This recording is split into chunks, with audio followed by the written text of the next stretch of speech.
प्रोनेसिस investor academy के इस brand new video में आप सभी का बहुत बहुत स्वागत है। इंडियन स्टॉक मार्केट का परफॉर्मेंस आज भी अच्छा है। Large cap, mid cap, small cap, micro cap, ज़्यादातर सेक्टर्स, थीम्स, सभी जगह पॉजिटिविटी है। ऑफ कोर्स इसका क्रेडिट आरबीआई को जाता है। फ्राइडे को भी अच्छा था, आज भी अच्छा चल रहा है। लेकिन यहाँ पे ये जानना ज़रूरी है कि क्या आगे भी इसी तरह का परफॉर्मेंस कंटिन्यू रहेगा। उसके अलावा आपके बहुत सारे क्वेरीज भी हैं, लाइक इंटरनेशनल अगर आप देखें तो यूएस चाइना में क्या चल रहा है, ऑफकोर्स उसका फ़र्क इंडियन स्टॉक मार्केट्स पे पड़ेगा, इसके बारे में जानेंगे। उसके बाद वर्ल्ड बैंक का इंडियन पॉवर्टी को लेकर लेटेस्ट रिपोर्ट आया है। रिपोर्ट बहुत अच्छा है और जैसा कि उम्मीद किया जा रहा था ना इंडियन इकोनॉमी को लेके, तो ऑफकोर्स उसी तरह का पॉजिटिविटी यहाँ से भी आपको देखने को मिलेगा, इसके बारे में बताऊँगा। उसके बाद बैंक्स को लेकर आप लोग को क्वेरीज है ना कि क्या बैंक एज ए इन्वेस्टमेंट ना बैंक्स अच्छा है नहीं है, आने वाले समय में क्या होगा देखते हैं। उसके बाद गिल्ट म्यूचुअल फंड्स और लॉन्ग ड्यूरेशन म्यूचुअल फंड्स, इसके बारे में कवर करूंगा मैं। सेक्टर फंड्स का परफॉर्मेंस कैसा होगा, जाना चाहिए नहीं जाना चाहिए, मतलब इन्वेस्टमेंट टर्म्स में लमसम करने का सही समय, सेफेस्ट म्यूचुअल फंड क्या होता है, इसके बारे में आपका क्वेरी आया है। इन्फॉर्मेटिव वीडियो है, पूरा देखिए, अच्छी तरह से समझे। पसंद आए तो लाइक और शेयर करें। पहली बार हमारे यूट्यूब चैनल पे आए हैं तो चैनल को जरूर सब्सक्राइब करें। सबसे पहले मार्केट अपडेट बाहर देख लेते हैं। इंडिया तो अच्छा कर ही रहा है, बाहर क्या चल रहा है। तो देखिए फ्राइडे को यूएस मार्केट का परफॉर्मेंस तो अच्छा था, मतलब सैटरडे लाइव स्ट्रीम में भी मैंने इसको कवर किया था ना। रीज़न यही है कि वहाँ जो एम्प्लॉयमेंट का डेटा है पॉजिटिव है, ठीक है। ऑल्दो ट्रम्प बहुत कुछ कर रहे हैं लेकिन अभी वैसा कुछ निगेटिविटी यूएस में देखने को नहीं मिल रहा है। अनएम्प्लॉयमेंट कोई बहुत ज़्यादा बढ़ा नहीं है, ठीक ठाक है, ठीक है। तो उसके कारण पॉजिटिविटी आया। लेकिन यहाँ पे ऑफकोर्स जब पॉजिटिविटी आया तो उसका एक नेगेटिव ये है कि भाई अगर एम्प्लॉयमेंट डेटा अच्छा है तो अगेन वहाँ का जो सेंट्रल बैंक है रेट कट नहीं करेगा जल्दी, तो उसके कारण उनका बॉन्ड यील्ड्स देखेंगे तो बढ़ गया था, 4.5% के आसपास चला गया था। हर एक चीज़ का पॉजिटिव निगेटिव होता है। इंडियन मार्केट देख लेते हैं। तो इंडियन मार्केट तो देखिए सभी जगह आपको पॉजिटिविटी दिख रहा है। खासकर नीचे अगर आप जाएंगे ना, mid cap, small cap, micro cap, तो परफॉर्मेंस अच्छा है। मतलब कि रिटेल इन्वेस्टर्स, हाँ वहाँ अगर ये नीचे वाला ब्रैकेट अच्छा कर रहा है, सेगमेंट अच्छा कर रहा है, मतलब कि रिटेल इन्वेस्टर्स का फिर से ना फुल जोश के साथ इन्वेस्टमेंट स्टार्ट कर दिया उन्होंने इस यहाँ पे। और सेक्टर वाइज आईटी अच्छा कर रहा है क्योंकि यूएस मार्केट का परफॉर्मेंस अच्छा था, उसका पॉजिटिव असर ऑफ कोर्स, क्योंकि आईटी सेक्टर जो है मोस्टली यूएस पर डिपेंडेंट है क्योंकि वो बिजनेस वहीं से आता है, ठीक है, तो इसलिए पॉजिटिव है। इंडिया में देखिए बैंक्स का परफॉर्मेंस ठीक है, ऑटो भी ठीक है। रियलिटी डाउन है नेचुरली, मतलब सैटरडे मैंने आप लोगों को बताया था ना कि रियलिटी बहुत ज़्यादा रिटर्न दे चुका है एक दिन में। फ्राइडे उतना ज़्यादा रिटर्न देने के बाद थोड़ा बहुत वो नॉर्मलाइज करेगा, इसीलिए थोड़ा सा डाउन है, ठीक है। उसका दूसरे सेक्टर्स भी देखेंगे तो ज़्यादातर पॉजिटिव है, ठीक है। डिफेंस ऑफ कोर्स थोड़ा डाउन है या फ्लैट है नेचुरली ना, डिफेंस बहुत ज़्यादा रिटर्न दे चुका है, कितना देगा, तो थोड़ा आराम करेगा। अक्सर आप लोग मुझसे पूछते हैं सर जॉब बिजनेस के साथ स्टॉक मार्केट कैसे मैनेज करें, टाइम नहीं है ट्रैक करने का। अगर किसी को ट्रेडिंग करना है तो एंट्री कब करना है, एग्जिट कब करना है, पता नहीं चलता है ना, लॉस हो जाता है मोस्टली। तो यहाँ पे रोज़ ना 10-12 आवर्स का काम है, उसके बाद न्यूज़ एनालिसिस करना है, तो ये पॉसिबल नहीं है प्रैक्टिकली। तो आप लोग यही सोच रहे होंगे कि भाई प्रैक्टिकल सॉल्यूशन क्या हो। तो यहाँ पे देखिए मैंने हमेशा बताया है ना कि अगर टाइम नहीं है, ट्रैक नहीं कर सकते हैं, तो वहाँ पे आपको एक्सपर्ट का हेल्प लेना चाहिए। और यहाँ पे आज मैं आपको एक ऐसे एक्सपर्ट के बारे में बताऊँगा जो कि है यूनिवेस्ट। ये एक well known stock market app है जिसमें आपको मिलता है शॉर्ट टर्म ट्रेडिंग के लिए expert recommendation in equity, futures and options और कमोडिटीज़। और अगर आप लॉन्ग टर्म के लिए जाना चाहते हैं तो वहाँ पे वेल्थ बास्केट्स और मल्टी बैगर आइडियाज़ आपको मिलता है। रियल टाइम अलर्ट्स आपको मिलेगा टेलीग्राम पे, इनके ऐप पे, और साथ ही एंट्री, एग्जिट, स्टॉप लॉस सब क्लियरली यहाँ पे बताया जाता है। सबसे बड़ी बात, already 40 lakh plus users trust करते हैं यूनिवेस्ट ऐप को, और ईटी का number 1 trade recommendation in stock market award भी ये जीत चुका है। प्लान सिर्फ 183 रुपीज़ पर मंथ से स्टार्ट होता है, दैट इज़ दिन का अबाउट 6 रुपीज़, मतलब फुल पैसा वसूल। और मेरे व्यूअर्स के लिए स्पेशल ऑफर भी है, बस 1 रुपये में मिलेगा आपको 3 स्टार्टिंग ट्रेड्स और up to 80% discount subscription plans पे। अगर आप पहले ही डाउनलोड कर चुके हैं तो आप PIA कूपन कोड यूज़ कर सकते हैं और बड़ी सेविंग का फ़ायदा उठा सकते हैं।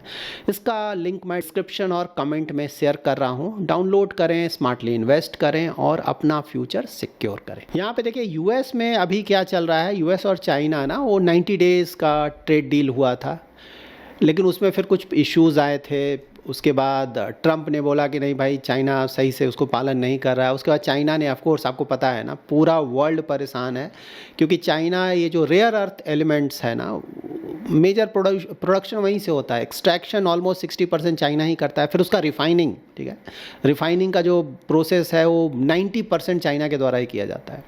और इन चीज़ों का बहुत ज़्यादा ज़रूरत है। मोटर्स आपने सुना होगा ना, मतलब ऑटोमोबाइल सेक्टर में बहुत ज़्यादा यूज़ होता है रेयर अर्थ मोटर्स, और ये ज़्यादातर जो एक्सपोर्ट होता है चाइना से होता है, ठीक है, चाइना एक्सपोर्ट करता है। तो पूरे वर्ल्ड में प्रॉब्लम है, अमेरिका परेशान है, यूरोपियन कंट्रीज़ परेशान है, इंडिया भी परेशान है। इंडिया की कंपनीज़ को भी प्रॉब्लम हो, अगर वो मोटर का सप्लाई बंद हो जाएगा ना तो आप देखेंगे कि बहुत सारे कंपनीज़ का जो प्रोडक्शन है वो भी रुक जाएगा, ठीक है। इंडिया में भी बुरे हालात हैं आने वाले महीनों में, आप देखेंगे अगर स्टार्ट नहीं होता। चाइना मोस्टली स्टार्ट करेगा, लेकिन हाँ पहले के मुकाबले बहुत कम एक्सपोर्ट कर रहा है, इसलिए प्रॉब्लम आ रहा है, ठीक है। तो यूएस अगेन आपको पता है ट्रम्प बातें तो बहुत बड़ी बड़ी करते हैं, लेकिन बार बार जब भी ट्रेड वार एस्केलेट हो रहा है ना तो यूएस को चाइना के पास जाना पड़ रहा है कि भाई कुछ बात करते हैं, मैटर को रिजॉल्व करते हैं। पहले भी जो 90 डेज़ का जो सेटलमेंट हुआ यूएस को ही जाना पड़ा चाइना के पास। अब फिर से ट्रंप ने फ़ोन किया है चाइना के प्रेसिडेंट को कि भाई कुछ इशू को रिजॉल्व करते हैं। तो बार बार तो यही है ना, मैं यही बोल रहा हूँ, वर्ल्ड ऑर्डर चेंज कर रहा है, ठीक है। तो ये सब पूरे वर्ल्ड को दिख रहा है ना कि भाई दोनों में टसल चल रहा है, लेकिन मोस्टली यूएस को ही झुकना पड़ रहा है, चाइना के पास जाना पड़ रहा है, ठीक है। लेकिन हाँ ये भी बात सही है कि जो प्रॉब्लम है उससे चाइना को भी बहुत ज़्यादा प्रॉब्लम्स हो रहा है, ये जो टसल चल रहा है उसमें, ठीक है। चाइना का एक मतलब लेटेस्ट जो फिगर आया एक्सपोर्ट का ना, तो sharpest drop in more than 5 years जो यूएस को एक्सपोर्ट करता है चाइना, ठीक है। इतना ज़्यादा मतलब 34.5% से गिरा है मई में उनका एक्सपोर्ट, चाइना मतलब जो यूएस को एक्सपोर्ट करता है चाइना उसमें, ठीक है। और इम्पोर्ट जो करता है यूएस में उसमें भी 18% का कमी आया है। तो ऐसा नहीं कि चाइना हिट नहीं हो रहा है, चाइना भी बुरी तरह से हिट हो रहा है, लेकिन यूएस ज़्यादा हिट कर रहा है क्योंकि यूएस डेमोक्रेसी है ना, वहाँ पे तो वोट लेना होता है। चाइना में इससे कोई फ़र्क पड़ता नहीं, ठीक है, थोड़ा डूब भी जाएगा इकोनॉमी तो झेल लेगा ना, इसलिए तो यूएस को बार बार झुकना पड़ रहा है।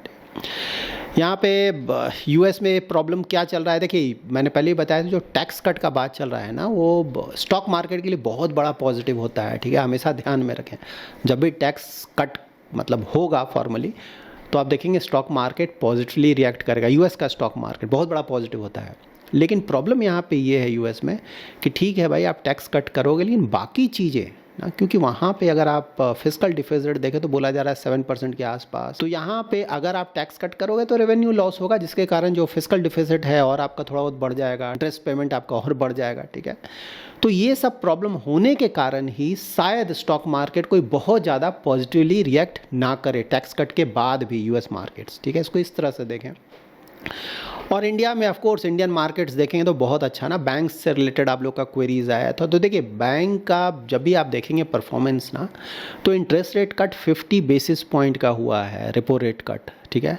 तो जो शॉर्ट पीरियड के लिए बैंक्स के लिए बहुत बड़ा निगेटिव है, क्योंकि उनका मार्जिन बुरी तरह से हिट होगा, ठीक है, ये आप ध्यान में रखें। ऑल्दो ज़्यादातर बैंक्स का अगर आप परफॉर्मेंस देखेंगे ना, फ्राइडे को भी या फिर आज भी परफॉर्मेंस अच्छा है, रिटर्न्स आ रहा है, लेकिन स्टॉक मार्केट पहले रिएक्ट करता है, मूव करता है, इसीलिए रिटर्न आ रहा है। परफॉर्मेंस वाइज कंपनीज का परफॉर्मेंस जी नहीं बुरी तरह से हिट होगा, ठीक है। ये फर्स्ट क्वार्टर और सेकंड क्वार्टर बैंक्स का मार्जिन्स हिट होगा, ये ध्यान में रखेंगे। जब आप रिजल्ट आएगा तो अरे रिजल्ट तो आ नहीं रहा है, बिल्कुल सही बात है, मैं पहले से पता है रिजल्ट नहीं आएगा, ठीक है, लेकिन सिर्फ 2 क्वार्टर, तीसरे क्वार्टर से परफॉर्मेंस बहुत तेज़ी से इंप्रूव करेगा, क्योंकि वहाँ से सीआरआर कट, क्योंकि सीआरआर कट तो सितंबर से स्टार्ट हो रहा है ना, तो वहाँ पे जब वो होने लगेगा तब जाके जो मार्जिन में प्रॉब्लम है वो काफ़ी हद तक कम होने लगेगा, ठीक है।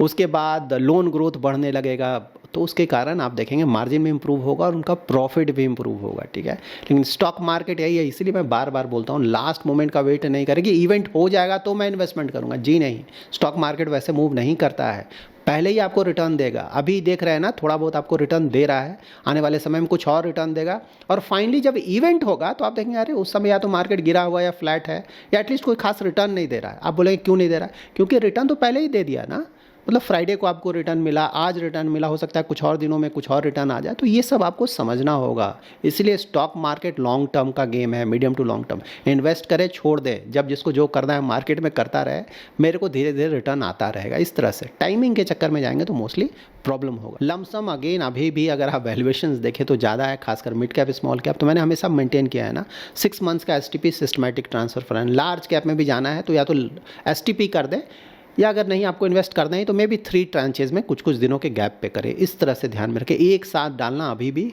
समझदारी नहीं होगा, क्योंकि शॉर्ट टर्म में सेंटिमेंट का गेम है। कहाँ क्या हो जाएगा आपको पता नहीं है। वर्ल्ड में कहीं कुछ प्रॉब्लम होगा, स्टॉक मार्केट बुरी तरह से गिर जाएगा ना, 2-3%, 4-5%, यू नेवर नो। लेकिन again medium to long term में इंडियन इकोनॉमी को देखना, जो कि परफॉर्मेंस अच्छा है, तो वहाँ पर कंसर्न नहीं होना चाहिए। गिर जाएगा वापस आ जाएगा, ठीक है। उसके बाद गिल्ट म्यूचुअल फंड और लॉन्ग ड्यूरेशन फंड्स, तो ये मैंने कवर किया फ्राइडे को भी सैटरडे लाइव स्ट्रीम में। फिर से मैं इसको थोड़ा और क्लियर कर दूं। देखिए गिल्ट का जो परफॉर्मेंस था ना, रफली अबाउट 11% के आसपास, कहीं कहीं शायद 12% के आसपास भी रिटर्न आया होगा, ठीक है। 2 साल पहले से मैं बोल रहा हूँ गिल्ट के बारे में, ठीक है। तो अगर किसी ने सही टाइमिंग पे, सही टाइम पे इन्वेस्ट कर दिया, क्योंकि गिल्ट जो है ना, अगर आपको थोड़ा ज़्यादा रिटर्न जनरेट करना है तो यहाँ पे ऑफ कोर्स ये टाइमिंग है, स्टॉक मार्केट वाला ये नहीं है, ये शॉर्ट टर्म का इन्वेस्टमेंट है। अगर थोड़ा ज़्यादा रिटर्न जनरेट करना है तब guilt mutual funds, duration play. Interest rate जब बहुत ज़्यादा हो, गिरने वाला हो, तो इन्वेस्ट कर दे तुरंत और वेट करे 1-2-3 साल तक उसका मजा ले। तो ऑलमोस्ट 2 साल पहले से इसीलिए मैं बोल रहा हूँ। अब क्या हुआ कि ज़्यादा रेट कट हो चुका है, ठीक है, इंडिया में। अब इस साल मतलब बहुत हुआ तो 25 बेसिस पॉइंट का रेट कट, शायद लास्ट में रेट कट हो। उसके बाद देखना होगा ना इंटरेस्ट रेट का असर कैसा होता है, इन्फ्लेशन कहाँ पे रहता है, इंडिया का ग्रोथ कैसा आता है, तो उस पर फिर डिसाइड होगा क्या करेगा। 25 और तो ज़्यादा रेट कट का गुंजाइश नहीं है, तो गिल्ट में यहाँ से कोई बहुत ज़्यादा रिटर्न आइडली हमें एक्सपेक्ट नहीं करना चाहिए। उसी तरह से लॉन्ग ड्यूरेशन फंड्स, ठीक है, में बहुत ज़्यादा रिटर्न एक्सपेक्ट नहीं करना चाहिए। लेकिन हाँ, अभी भी डेट में ठीक ठाक रिटर्न आता रहेगा, ठीक है। लेकिन अगेन अगर आपको रिस्क नहीं लेना है, अननेसेसरी हेडेक में नहीं पड़ना है, तो आपके लिए शॉर्ट टर्म डेट फंड कहीं ज़्यादा अच्छा होगा। लास्ट 1 ईयर में 10 ईयर जीसे का यील्ड घटा है ना, 7% के आसपास था, 6.2% के आसपास आ गया है। तो उसके कारण थोड़ा रिटर्न तो आया है, मतलब 11-12% के आसपास, जो कि अच्छा रिटर्न है। क्योंकि ज़्यादा रेट कट इस बार, मैंने पहले बोला था बहुत ज़्यादा रिटर्न नहीं आएगा, क्योंकि ज़्यादा रेट कट का गुंजाइश इस बार नहीं है, ठीक है। इसको इस तरह से समझें। उसके बाद सेक्टर फंड ना, आईटी, डिफेंस, फार्मा, एफएमसीजी। तो देखिए आईटी तो ज़्यादातर यूएस डिपेंडेंट है, ठीक है। यूएस के माहौल कोई बहुत ज़्यादा अच्छा नहीं है, तो देखते हैं यूएस में क्या होता है, ट्रंप क्या करते हैं उसके आधार पर। इसीलिए मैंने आईटी में, मेरे पास 2 स्टॉक था, 1 स्टॉक हटा दिया, 1 स्टॉक अभी भी रखा है, क्योंकि ऐसा नहीं कि मैं निगेटिव हूँ आईटी पे, ठीक है। लेकिन थोड़ा सा मैंने एक्सपोजर कम किया उस तरह से। डिफेंस ऑफकोर्स यहाँ भी मेरे पास 1 स्टॉक है। बस मैं समझाने के लिए बता रहा हूँ कि मेरा व्यू क्या है। ऑफ कोर्स आपका पैसा है, आप अपना डिसाइड करें कि क्या करना है, लेकिन मैं एटलीस्ट अपना व्यू बता रहा हूँ। डिफेंस का मेरे पास 1 स्टॉक है अभी भी, ठीक है। फार्मा 2 स्टॉक है, 1 स्टॉक और मैंने ऐड किया है।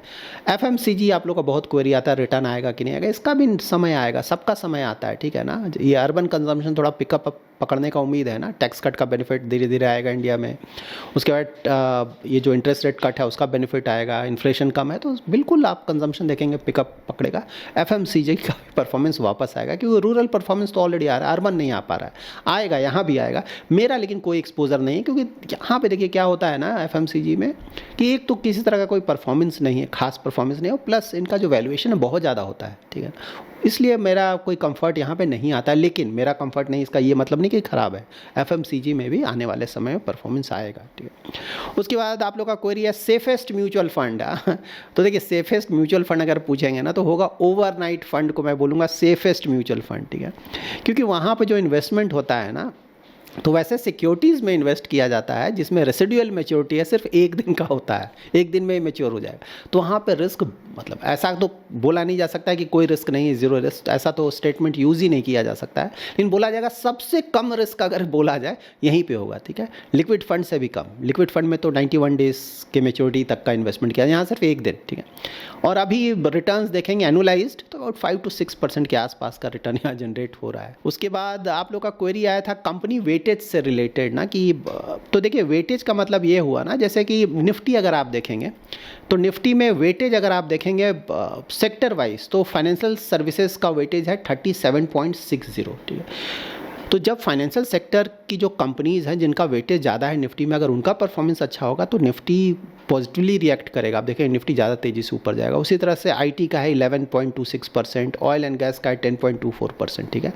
और स्टॉक वाइज अगर आप देखेंगे मतलब इन सेक्टर्स का अगर परफॉर्मेंस अच्छा रहता है तो निफ्टी ज़्यादा तेज़ी से ऊपर जाएगा, या फिर ये सेक्टर्स गिरते हैं तो निफ्टी ज़्यादा तेज़ी से गिरेगा, ये अंडरस्टैंडिंग, ठीक है। उसी तरह से अगर आप स्टॉक्स देखेंगे ना तो सबसे ज़्यादा वेटेज है HDFC बैंक 13.21%। तो नेचुरली अगर HDFC बैंक का परफॉर्मेंस अच्छा होगा तो निफ्टी को इससे मदद मिलेगा। और HDFC बैंक में अगर बिकवाली ज़्यादा होगा तो निफ्टी पे उसका बहुत नेगेटिव असर पड़ेगा, क्योंकि वेटेज सबसे ज़्यादा यहाँ पे है, ठीक है। उसी तरह से ICICI बैंक 9.11%, रिलायंस 8.6%, इन्फोसिस 5%। तो ये सब बहुत हाई वेटेज वाले स्टॉक्स हैं निफ्टी में, या फिर सेंसेक्स में भी इनका वेटेज बहुत ज़्यादा है। तो अगर ये स्टॉक्स परफॉर्म थोड़ा अच्छा करेंगे तो उसका पॉजिटिव असर पड़ेगा, और परफॉर्मेंस में गिरावट आएगा तो उसका नेगेटिव असर पड़ता है। यही वेटेज का मतलब, शायद आप यही पूछना चाहते थे क्वेरी में, तो मैंने आंसर कर दिया है। उसके बाद इंडिया के लिए बहुत बड़ा पॉजिटिव न्यूज़ है वर्ल्ड बैंक का रिपोर्ट के बारे में मैंने कुछ दिन पहले भी आप लोग को बताया था। तो एक लेटेस्ट रिपोर्ट आया है, ठीक है। उसमें बोला गया है कि लास्ट 11 ईयर्स में इंडिया में 269 मिलियन लोगों को एक्सट्रीम पॉवर्टी से बाहर निकाला गया है, ठीक है। एक्सट्रीम पॉवर्टी का डेफिनेशन क्या है? तो देखिए, एक्सट्रीम पॉवर्टी का मतलब ये हुआ कि डेली का $3 का आपका इनकम होना चाहिए, कि कम से कम $3 का अगर आप कमा रहे हैं दिन में, ठीक है, तो वहाँ पे माना जाएगा कि आप एक्सट्रीम पॉवर्टी में नहीं है, ठीक है। पहले ये बहुत कम हुआ करता था, $2.15 पर डे, जिसके बढ़ाकर अब $3 कर दिया गया। तो यहाँ पे अगर आप इसका डिटेल चेक करेंगे ना तो इंडिया में एक्सट्रीम पॉवर्टी 2011-12 में 27.1% था टोटल, मतलब पॉपुलेशन का 27% के आसपास, जो कि अब घटकर, और ये भी डेटा थोड़ा पुराना है, 22-23 है, अब तो और घटा होगा, 5.3%, ठीक है। वर्ल्ड बैंक का रिपोर्ट है। और उसके बाद कुछ और डेटा है ना, मतलब स्टेट वाइज यहाँ बोला गया कि भाई उत्तर प्रदेश, महाराष्ट्र, बिहार, वेस्ट बंगाल और मध्य प्रदेश में तो 2011-12 में एक्सट्रीम पॉवर्टी जो इंडिया में था ना उसका 65% यहीं से आता था, इन स्टेट से। और ये जो घटा है ना, रिडक्शन हुआ है, तो 2/3 रिडक्शन यहीं से हुआ है, मतलब इन स्टेट्स को बहुत ज़्यादा फ़ायदा मिला है। ये सब जो भी डेटा आता है ना, मैंने हमेशा बताया कि इसको फेस वैल्यू पे लेने की ज़रूरत नहीं है, लेकिन इससे आप डायरेक्शन बिल्कुल लें, ठीक है, ट्रेजेक्ट्री देखें। तो ऑफ कोर्स जो भी डेटा आ रहा है मोस्टली पॉजिटिव इंडिकेशन दे रहा है, तो ऑफ कोर्स हम मान सकते हैं। देखिए, कई लोग इसको ना गवर्नमेंट से रिलेटेड, ना पार्टी से रिलेट कर देते हैं, बहुत अनफॉर्चुनेट है। देखिए, स्टॉक मार्केट है, वोटिंग ठीक बात है भाई, आप किसी को भी दें, डेमोक्रेसी है ना, फ़र्क नहीं पड़ता, जो पार्टी आपको पसंद है वोट दे, वो अलग है। लेकिन ये स्टॉक मार्केट में पैसा आपका ही बन रहा है ना, ठीक है ना। तो इसको पार्टी के चक्कर में ना लाएं। अगर आपको लग रहा है कि भाई डायरेक्शन पॉजिटिव है, फेस वैल्यू पे ना लें, मैं भी नहीं लेता हूँ ना, कहाँ बोल रहा हूँ, लेकिन डायरेक्शन ज़रूर देखें। तो डायरेक्शन बिल्कुल लग रहा है इंडिया में जो कुछ भी हो रहा है कि भाई पॉजिटिव डायरेक्शन है, मोस्टली ज़्यादातर चीज़ें, सभी कुछ नहीं होता है ना, लेकिन ज़्यादातर चीज़ें, ठीक है। उसको देखकर लगता है कि आने वाले सालों में पॉजिटिव डायरेक्शन में जाएगा इंडियन इकोनॉमी, और स्टॉक मार्केट भी पॉजिटिवली रिएक्ट करेगा, ठीक है ना। तो आपको भी बिल्कुल इसका एडवांटेज उठाना चाहिए, ठीक है, क्योंकि अगर गवर्नमेंट का परफॉर्मेंस अच्छा नहीं होगा, इकोनॉमी का परफॉर्मेंस अच्छा नहीं होगा, तो बिल्कुल स्टॉक मार्केट का भी परफॉर्मेंस नहीं आएगा, हमेशा ध्यान में रखें। तो अगर आप इकोनॉमी को लेकर पॉजिटिव हैं तभी आइडियली आपको स्टॉक मार्केट में इन्वेस्ट करना चाहिए, क्योंकि अगर इकोनॉमी ही परफॉर्मेंस नहीं देगा तो बिल्कुल स्टॉक मार्केट का ही परफॉर्मेंस आने वाले समय में नहीं आएगा, ठीक है। बट एनी हाउ, आपका हार्ड अर्न मनी है, डिसाइड आपको करना है। So that's it in this video. अगर आपको ये वीडियो पसंद आया है तो जरूर लाइक एंड शेयर करें। पहली बार हमारे यूट्यूब चैनल पर आए हैं तो चैनल को जरूर सब्सक्राइब करें।